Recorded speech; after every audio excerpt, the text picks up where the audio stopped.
Bonjour. Comment ne pas passer tout son temps devant les écrans à essayer de trouver une méthode et ensuite les valeurs qui répondent à cette méthode? C'est ce que nous allons essayer de voir aujourd'hui dans cette vidéo. Donc bienvenue sur Option Trading Tool, qui est une chaîne spécialisée dans le trading sur les options et qui a pour but de vous faciliter le trading. Je suis Patrick, je suis développeur informatique et trader indépendant depuis plus de 10 ans et je me suis spécialisé dans les options. Donc ce que j'ai fait, c'est que j'ai développé des algorithmes de trading qui aujourd'hui sont connectés au marché et grâce à ces algorithmes, je reçois directement dans ma boîte email les opportunités que ces algorithmes ont détectées sur le marché et je reçois ces opportunités sous la forme de fiches détaillées qui me permettent ainsi de savoir exactement ce que je dois faire et donc je ne perds plus de temps à trouver des opportunités, voire même à trouver une méthode qui me permette de savoir quoi faire sur les marchés. Donc ce que je vous invite à découvrir aujourd'hui également, c'est ce que ces algorithmes ont réalisé cette semaine sur les marchés et quelle a été leur performance.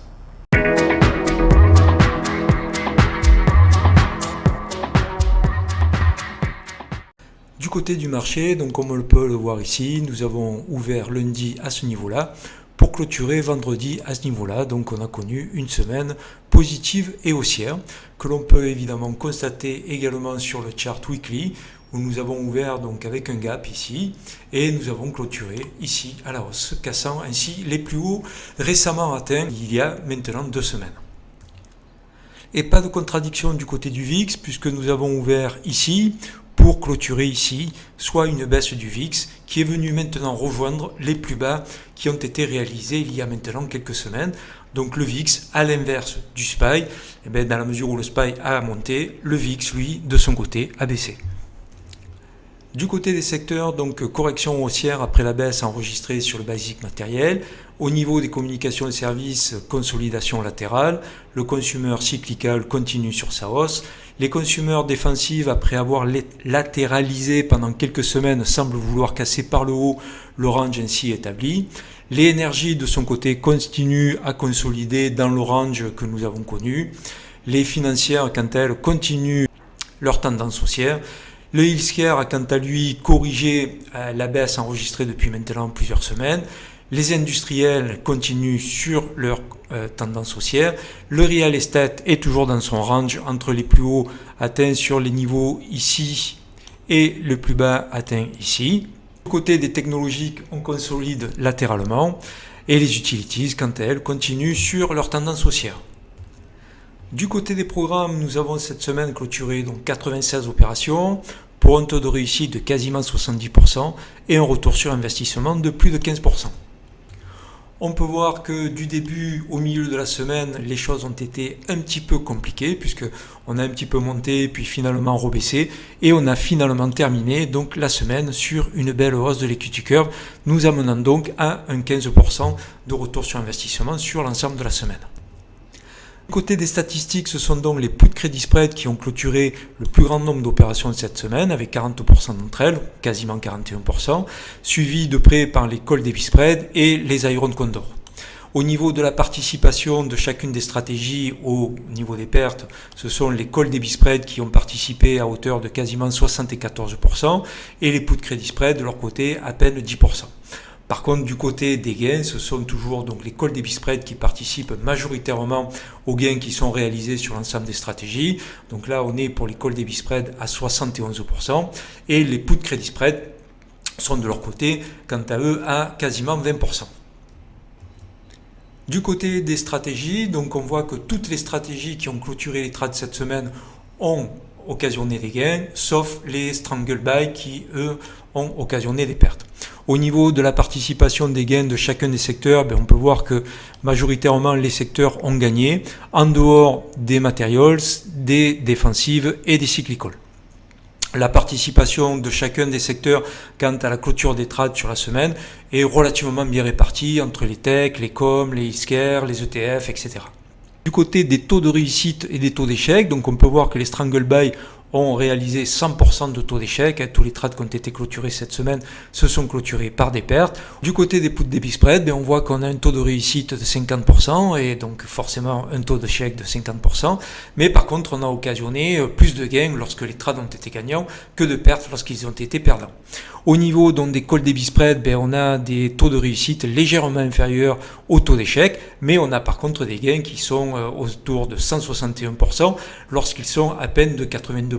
Alors 82% à peine, évidemment, il faut le relativiser par rapport aux gains, parce que 82% ça reste malgré tout assez important, mais lorsqu'on occasionne des gains de 161%, ça veut dire qu'on a des gains qui sont 2 fois plus élevés que les pertes. Alors au niveau des strangles, là on a quasiment 90% de taux de réussite et on a des gains qui sont relativement égaux aux pertes, d'où le fait qu'effectivement les strangles ont gagné sur cette semaine. Au niveau de la distribution des gains et des pertes, on voit que en début de semaine, c'est à l'image donc de l'equity curve, puisqu'on voit qu'on a en termes de taux de réussite quelque chose qui est à peu près équivalent en termes de nombre de trades qui ont gagné, le nombre de trades qui ont perdu.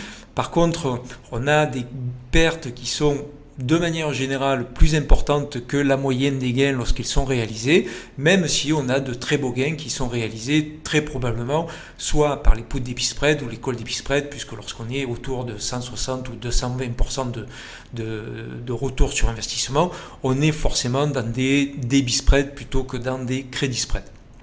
Par contre, on voit que la fin de la semaine, même si au milieu de la semaine, on voit que c'est plutôt du côté des pertes, on voit par contre que au niveau de la fin de la semaine, là on a 100% de gains et en plus avec des gains qui sont quand même très importants.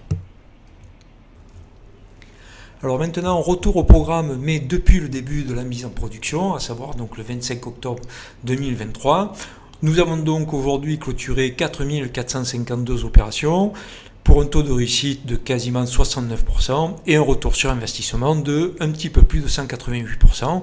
Et si nous regardons donc l'equity curve, on voit que l'equity curve continue toujours donc sur cette pente haussière et régulière, même si effectivement on rencontre des périodes un petit peu plus compliquées, mais je dirais que c'est plutôt sain parce que je serais plutôt inquiet de rencontrer une equity curve qui ne fait que monter, parce qu'évidemment ça amènerait beaucoup d'interrogations et de suspicions quant à la réalité de l'equity curve face à la réalité du marché qui est évidemment plus erratique que ce qu'on pourrait l'imaginer. Vous aspirez à la liberté financière, mais vous ne souhaitez pas y consacrer la totalité de votre temps? Profitez de centaines de stratégies backtestées sur plus de 8 ans d'historique et tous les jours, recevez dans votre boîte email les opportunités générées par ces stratégies. Ainsi, dans votre boîte email, vous recevez des fiches claires et détaillées.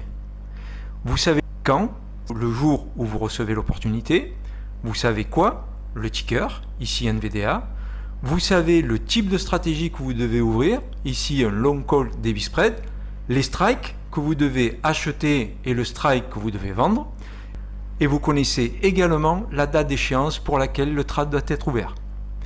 Et vous avez également la totalité des statistiques de la stratégie, qui comprennent aussi bien les informations durant les périodes de backtest que durant la période de mise en production, puisque toutes les stratégies ont été mises en production en réel sur le marché. Ainsi, vous avez toutes les informations qui vous permettent de prendre une décision claire, nette et précise. Si vous êtes intéressé, inscrivez-vous dans le lien qui est en description et bénéficiez d'un mois totalement gratuit durant lequel vous pourrez profiter pleinement de tous les outils qui sont mis à votre disposition sur la plateforme et bien sûr, vous recevrez directement dans votre boîte email toutes les opportunités du jour. Vous bénéficierez également d'une heure de coaching avec moi, de sorte à me poser toutes les questions que vous souhaitez. Et bien sûr, je vous formerai à l'utilisation de la plateforme afin que vous ne perdiez pas de temps à son utilisation et sa compréhension et que vous puissiez ainsi bénéficier directement des opportunités qui vous seront proposées et les mettre à profit sur le marché. Donc, n'hésitez pas, inscrivez-vous, testez et jugez par vous-même. Merci d'avoir suivi cette vidéo jusqu'au bout. J'espère évidemment qu'elle vous aura convaincu que oui, il est tout à fait possible d'intervenir sur les marchés sans y consacrer la totalité de son temps, et ce grâce à des algorithmes. Alors certes, toutes les semaines ne sont pas nécessairement profitables, les algorithmes perdent également sur les marchés, ça va de soi, des algorithmes qui ne feraient que gagner seraient, de mon point de vue en tout cas, très largement suspects. Donc si vous avez des questions ou des commentaires, évidemment, n'hésitez pas à les laisser en commentaire, à vous abonner à la chaîne, à cliquer sur la cloche de notification afin d'être informé des nouvelles vidéos que je mettrai en ligne. Et quant à moi, je vous dis, en tout cas je l'espère, à très bientôt.